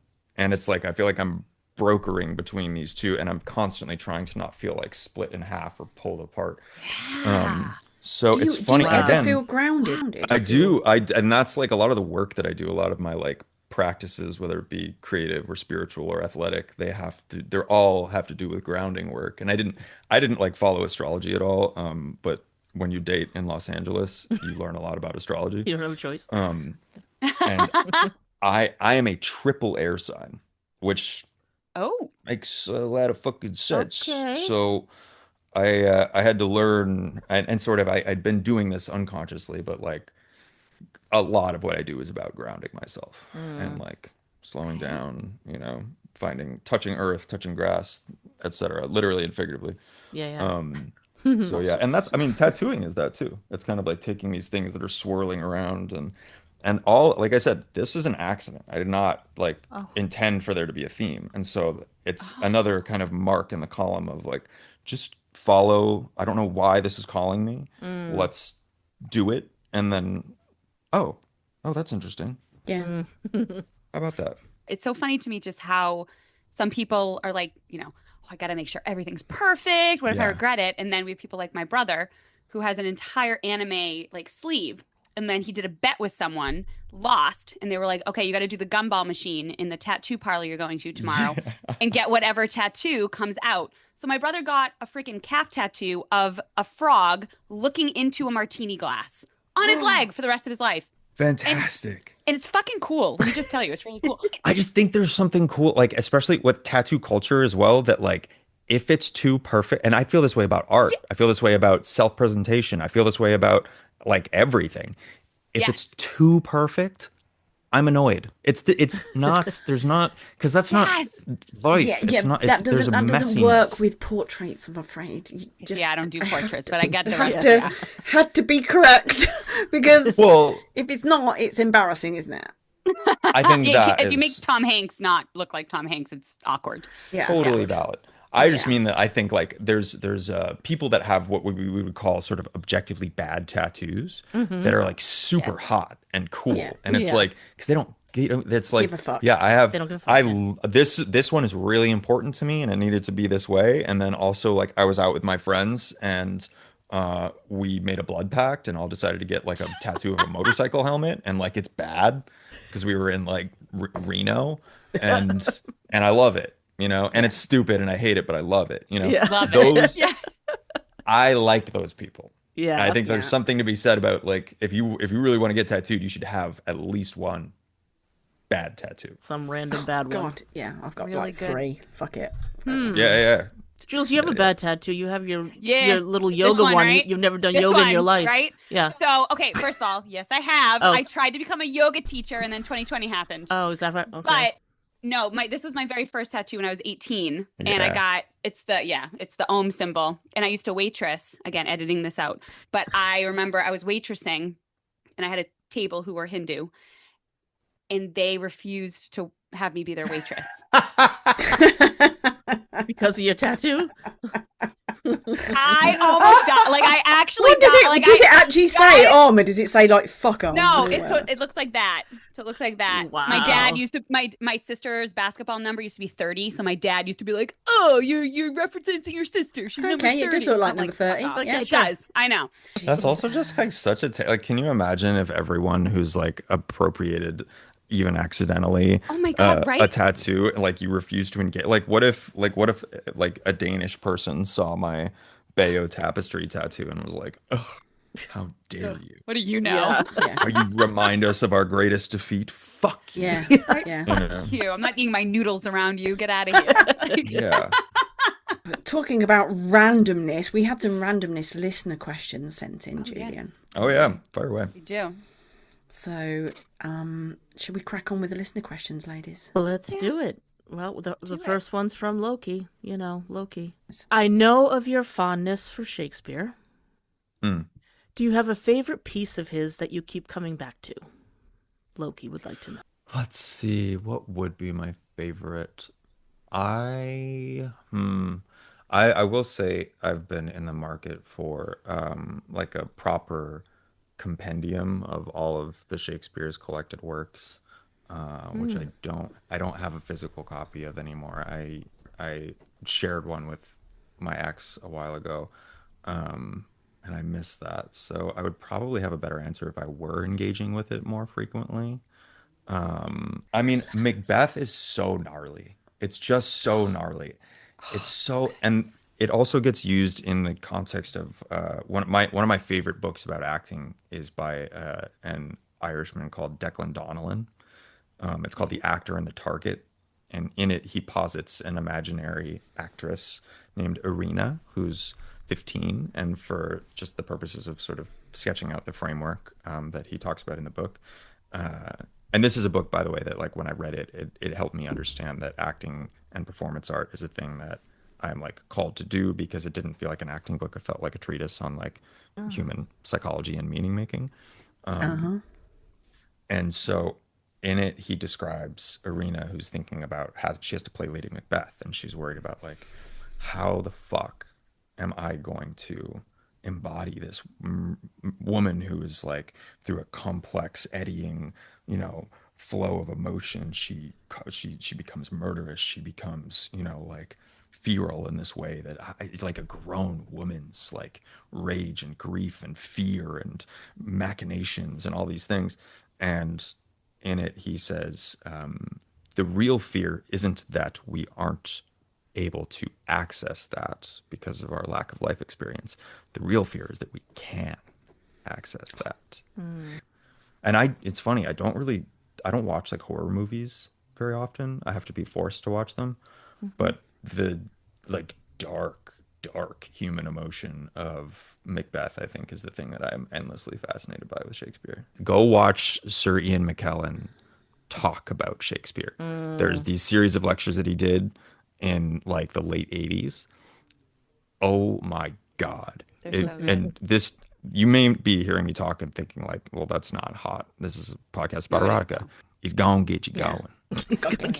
You'd be on Quinn page 1. All right. Okay. I have the next listener question, and it is from Knickers a la mode _12. If you could instantly master one skill related to audio erotica, what would it be? I think No refractory this period. is maybe a weird answer, but if I could like 100% of the time make what I'm doing like personally relevant to every single person that I listen to, that is listening to me, without like robbing from the other people. Yeah. Which, I mean, whatever, this is a fantasy question, but that's what I would do. I would make it like perfectly resonant with everyone. So that is a skill. That's such a Yes, it generous is. answer. I was love going that. with multiple orgasms, but that's just me.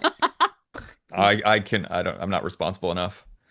There's a reason that men have a refractory period. I couldn't be trusted. Next question from Scary Mary. Scary Mary. Scary Mary. Scary Mary. What is something people have liked in your audios that surprised you? Well, okay. The like easy, bigger answer is people really, I was truly surprised to find that the more of like myself I put into an audio back in like when I was starting out, the more of a response, like again, like I was just saying, like there's a personal specific of like, oh, there was this type of tone that you had or this style of interaction that you had, and that actually like I've had that, or I've always wanted, there was something where like the more I was willing to give, the more people, because I think I did have this sort of conception of it or like model of it where it was like, oh, be hot, like Yeah. do hot, be hot, Oh, make, yeah.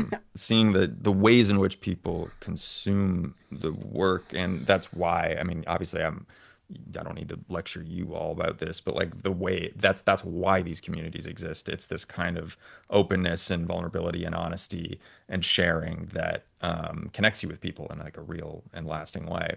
So that's like the top line. I think if I can be more specific, what surprised me?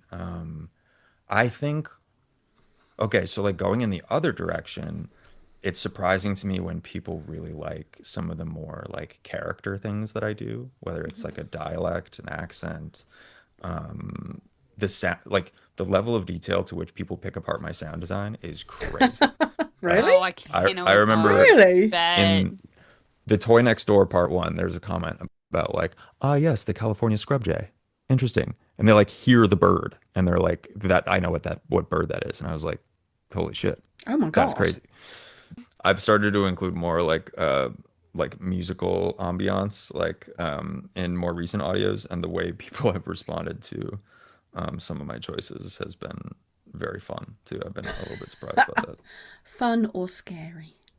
More fun. Yeah. Can we just pause for 1 Yeah, second? really fun. Thank you. I'm running out of Hi, juice. Missy. I just texted my wife. I'm like, bring me a power cord stat. Are we changing your name to Power Cord? Because it's stressing me out that you're the only one that doesn't have like a different name. Yeah, more juice, I think. It's stress more juice. Yes. More juice. Oh my God, Julian, thank you. It was actually stressing me out that you didn't have a new name yet. Really? Okay, well, also we have gelatinous labia, Merriam-Webster, PEMDAS, and then Kaza. Come on, come on. But I'm always the something for steady. show notes, I was guys. gonna say I'm always the steady go-to, but I almost just lost fucking power, and I'm the only one recording. Can we clip PEMDAS saying, we have gelatinous labia? Just that. Yeah, just 100%. That'll be the audio. That'll be the promo. Right there, promo gelatinous audio. labia. Normalized. See, I'm the type that's like, all I see now in my head is the gelatinous labia. Because it's like, Me too. See, I can't because I just found out I can't see shit. well, in no, my but it's head. not seeing, it's sensing, yeah. Because I can't Yeah, see that's, either. that's all I can do now because mine are gone.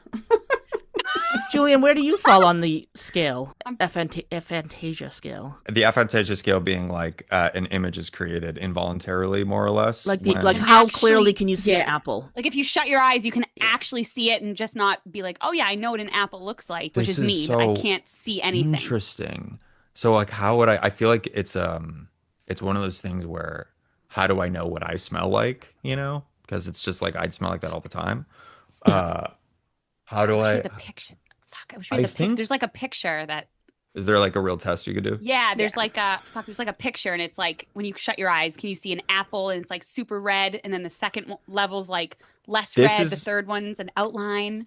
This is going to be interesting because Okay. I would self-rate myself as like I'm quite like I have quite a detailed like recall. Let me see. Yeah, we all did it, and We all did surprisingly it. enough, we are all Fives. like We're all nothing. nothing. We can't see I anything. that. And it like just dawned on me the other day, and I messaged them both, and I was like, wait a second.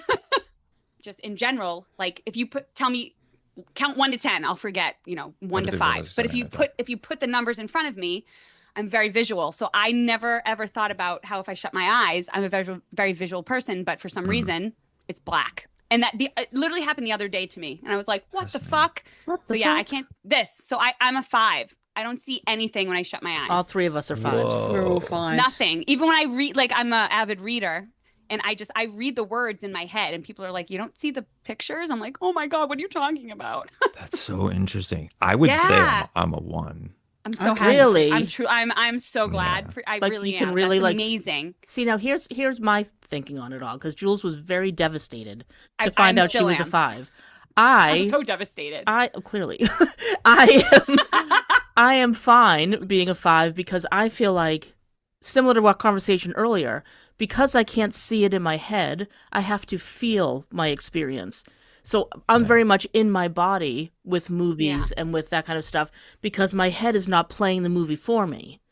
So I would much rather be a 5 for me because it allows me to I have such a visceral reaction to things. This is why like when I worked in magazines and I would like be helping with the cover of the magazine, I would try to explain that no, this cover doesn't feel right to me. Like I could feel the imbalance in the design. I could feel.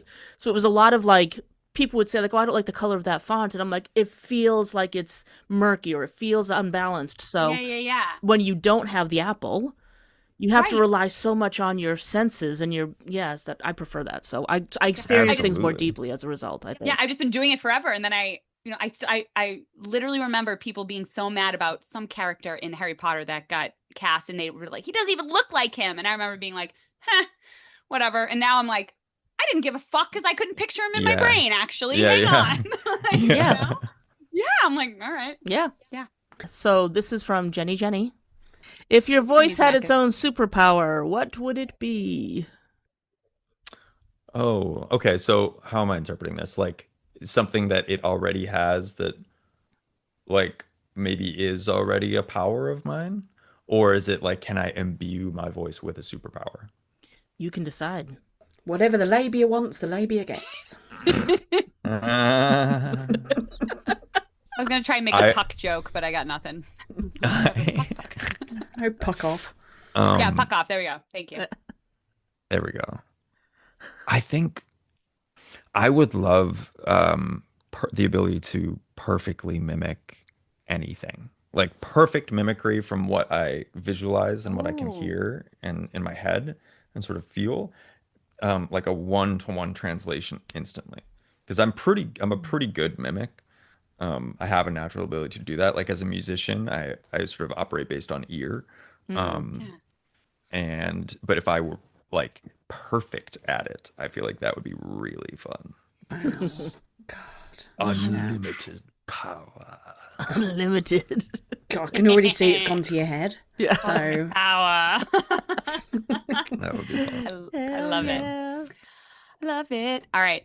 Next one is from Excuse You, Nicole.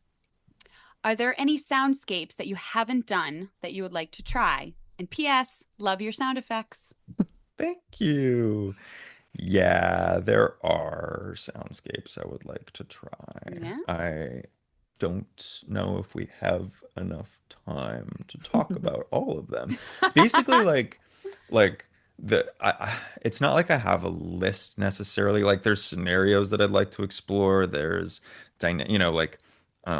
there's technical considerations of like I'd love to do one. I think I've talked about this maybe once before, but I would love to do one in a karaoke bar. I would love to do I did like use audio from when I took a flight to France.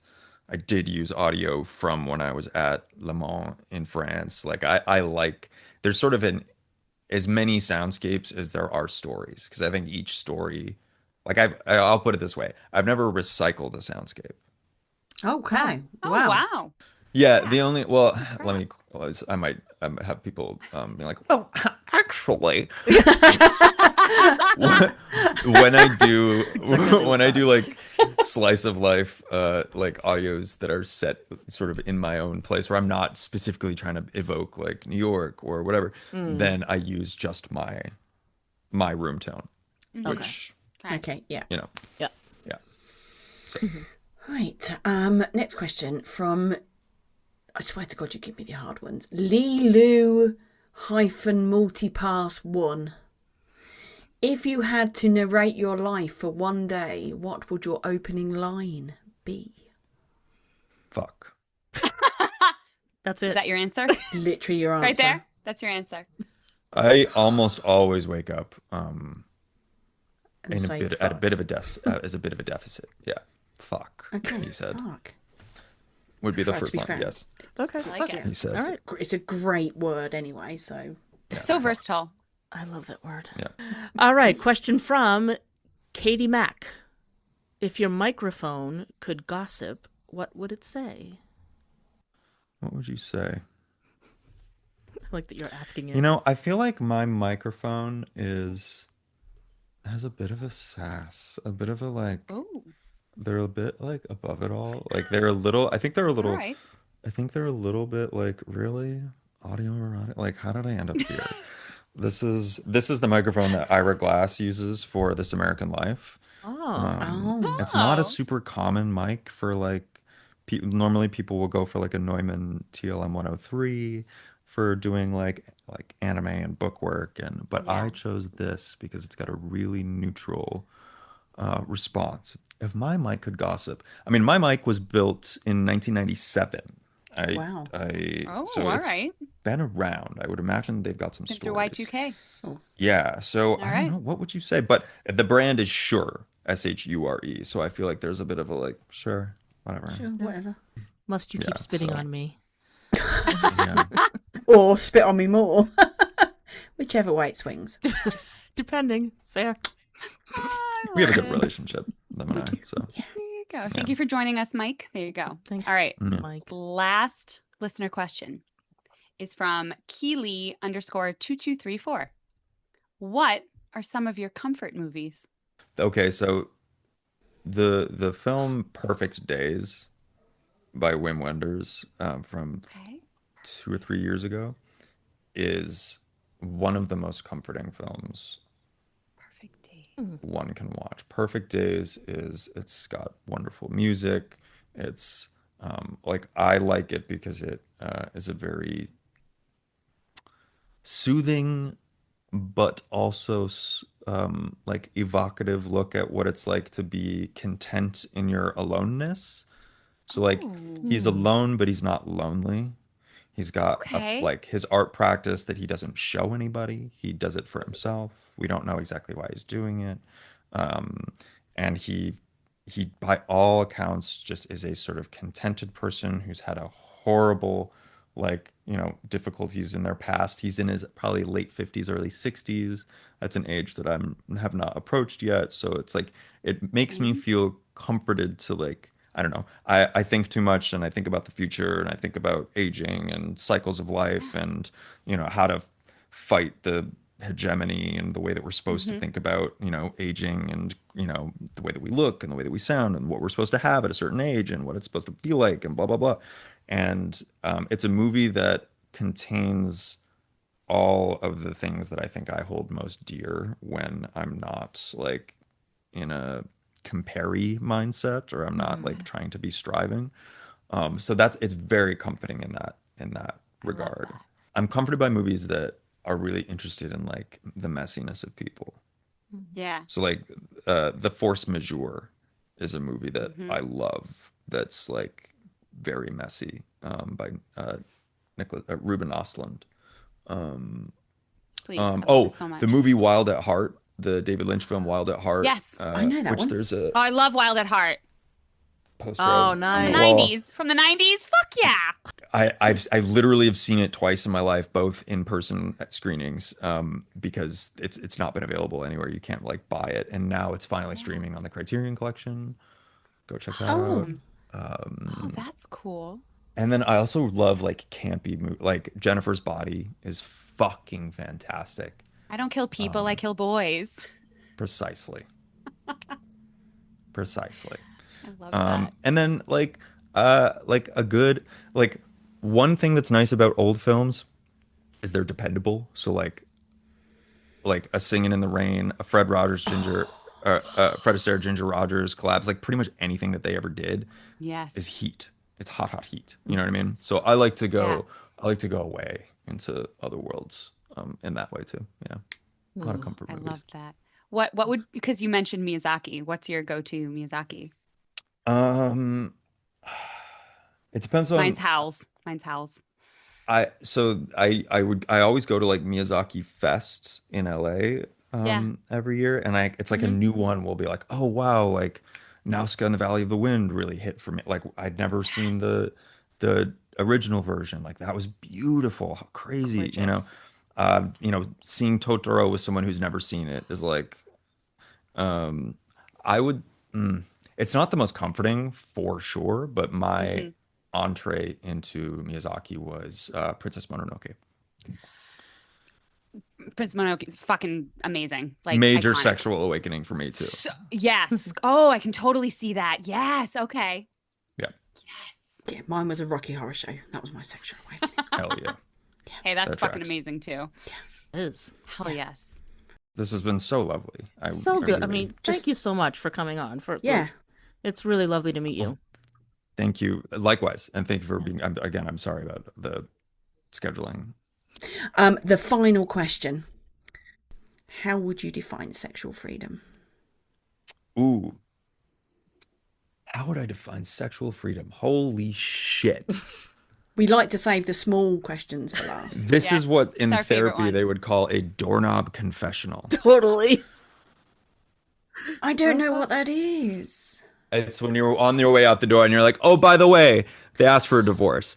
See you next week. Oh, See you I next get it week. now. By the way, I murdered someone last week.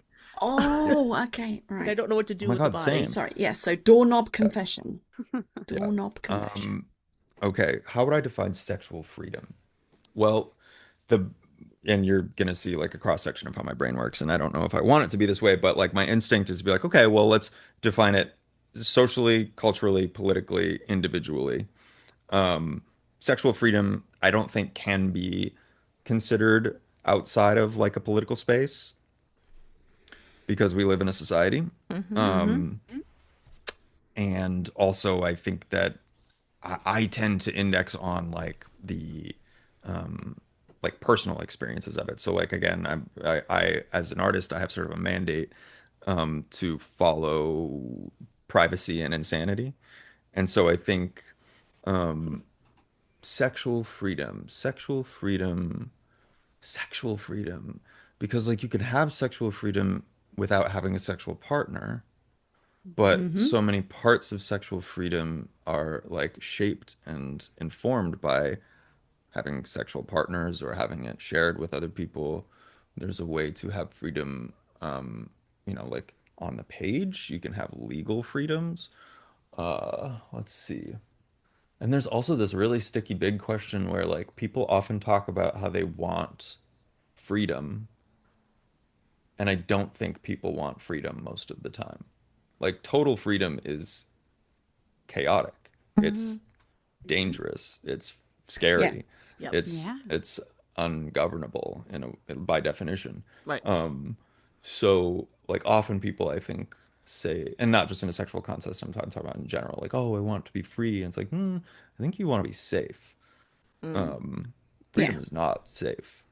Because then you have the freedom to be shamed, you have the freedom to be rejected, you have the freedom to be, whatever. So sexual freedom. I'm so sorry if anyone listened to this and was having fun. They still are because they can hear your cogs whirring. Yeah, That's that's the best part. It's like watching the process. I think sexual freedom, okay. If I had to distill it, and I do, I think sexual freedom to me is the freedom to become like it's a becoming. It's not necessarily it's to be able to have access to that process. And I'm like swallowing words because I'm trying to think of like, oh, uninhibited access or like unfettered access but I actually think that like bumping up against things can be informative and instructive and help you grow. I myself have certainly been like, sometimes I need things to be a little bit difficult so that I understand I care about like, oh, like, no, I want that. Like, I have to do that. Oh, okay. I don't know if I would know that if there wasn't like friction or resistance sometimes. So,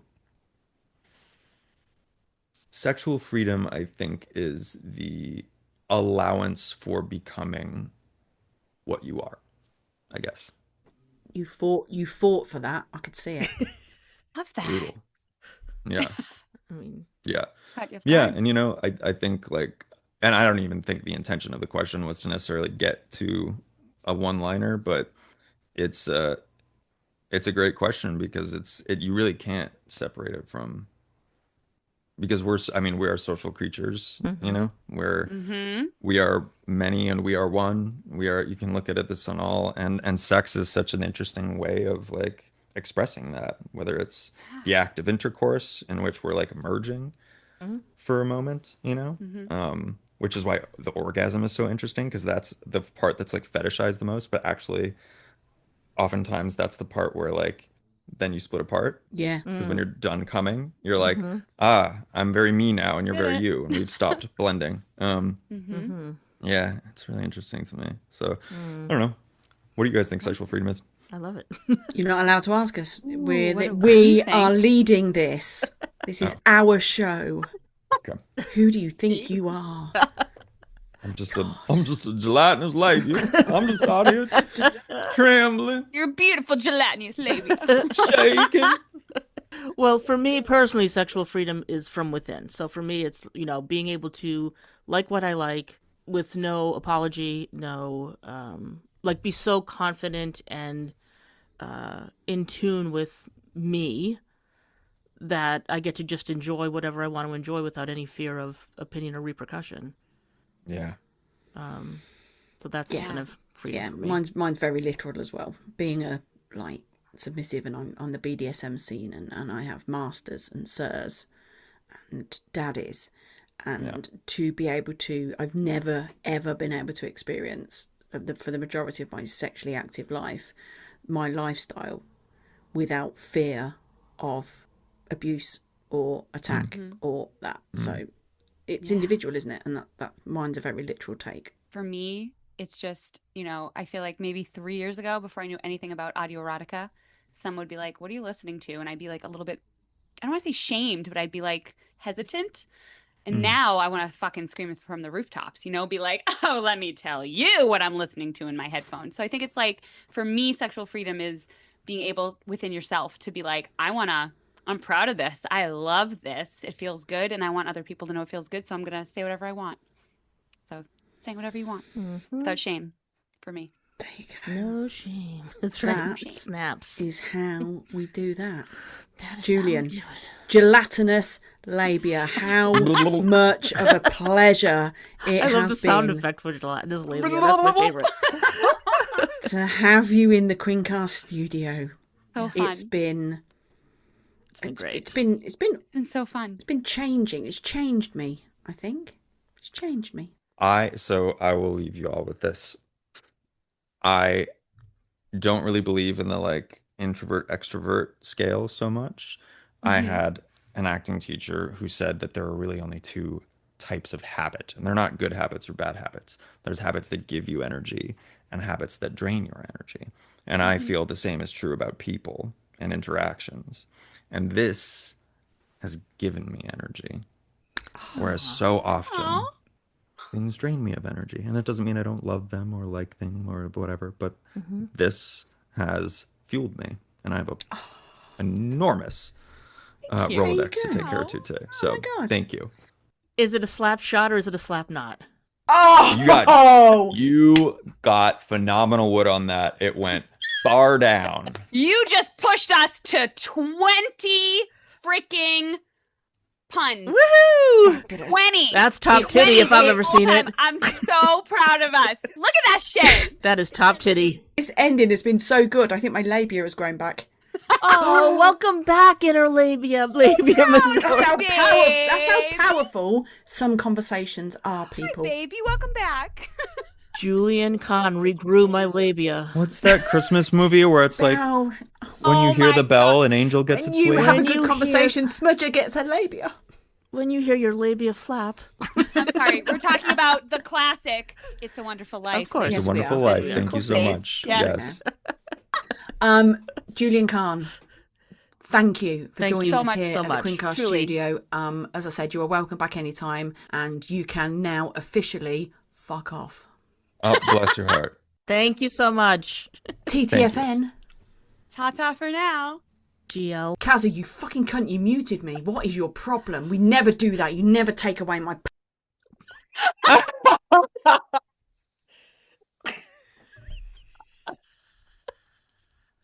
She doesn't even realize. Sorry. That was the most juice. Oh, that was hilarious. That was rich. That was a rich Julian. text. Really I feel all fun. buzzed. I don't know why. But anyway, 'Cause good energy. He's giving you energy. That's what it is. That's what it is. He's He's not an energy vampire. Oh, He's thank just- God. Well, thank you. I really appreciate it. Yeah, that was a lot Yeah. of fun. It was so much fun. My favorite. I'm so we glad. were able to go everywhere. We used We've- all the colors, I hope. I Yep, love there we it, go. yes. Aw. Thank you. It's very sweet. Of course. Thank you. It was great Have to an meet awesome y'all. day. Thanks, Jill. You too. Take So good. care, Mr. Kahn.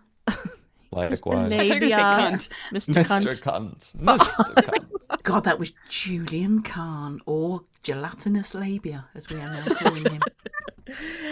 I mean, Hector gets Hecky Bear and Julian gets gelatinous labia. Gelatinous labia. I mean, hey, we all got nicknames too. We have Kaza, you're now More Juice. Yeah. I am now PEMDAS. And Smudgy, you are Merriam-Webster. We all have our own nicknames. Right. And Julian is gelatinous labia. Other than that, the conversation was, Oh. God, didn't it go like here, there, everywhere? Everywhere. I loved it. It was loved like, it. it wasn't like, somehow it didn't feel disjointed, even though it was all over the place. Like, there's just, I don't know, he like weaves this thread through all of these different topics. It was just cool. It was fun. It was absolutely so much fun to talk to him. I'm so glad we finally got to, and I already want to I invite him know. back on. I know. I know. Sorry, it took so long to get the schedule So to work. busy and But we're glad we finally able to make it happen. We are, and onwards and upwards to the next one. To the next one. So thank you, Julian. Thank you, PEMDAS. Thank you, Merriam-Webster. And thank you, Clitisons, for listening to another episode of Hit the Spotlight. We'll be back with you with another great episode soon. But for now, this has been Most Juice. Your voice matters. this has been PEMDAS. Go put those lips to good use. And this has been Merriam-Webster. Keep wanking.